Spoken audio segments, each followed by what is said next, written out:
guys. Diretso tayo ngayon sa GY6 Hack. GY6 Hack. Ayan, ito yung shop nila.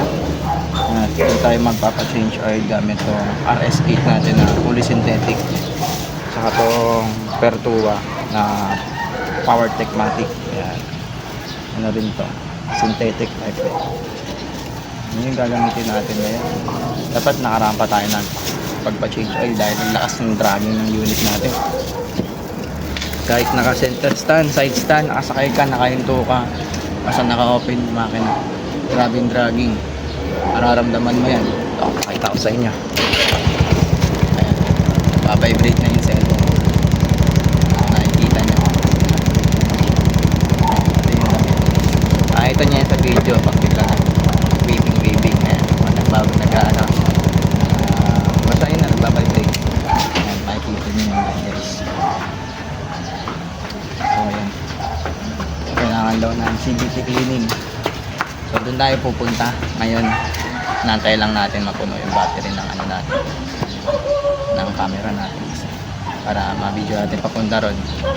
GY6 Hacks nga pala is dito located sa Ladway. Ayan. Sa kung malapit kayo dyan, pwede pumunta dyan sa mga naka Motorstar na Easy Ride. Sa mga ibang brand pa na GY6 engine yan, pwede kayong magpagawa dyan, specialty nila yan. So ito pala yung unit natin. Ayan, ito pala ang unit natin. Ito si Night Fury. Ayan ang Night Fury natin. Ayan siya. Ayan guys, so ayan, mahal ang gasolina dito. Mahal ang gasolina.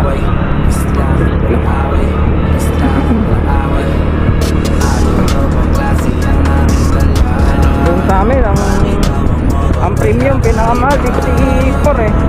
Si 456, dito 60. Mahal.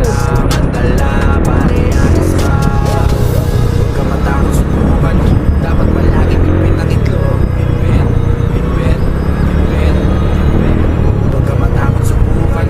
Dapat malagi pipit ang itlog. Pipit. China bikes lang ang aking dala-dala. Maangas nung tingnan parang agila. Pero lang nyo itong para sa sarili magsigmisan. Heavy pan man open nun.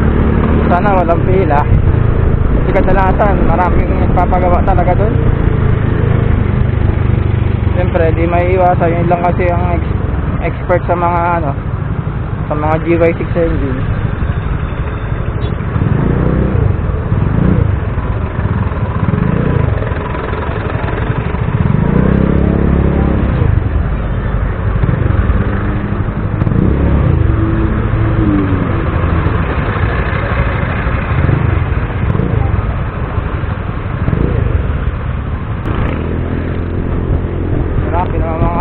Dito ang babangis.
tayo.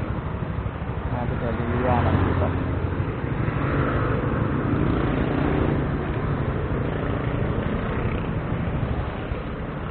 Yeah.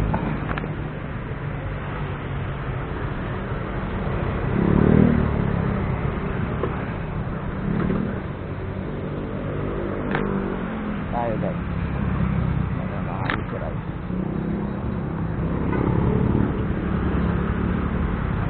Ano lang tayo sa loob.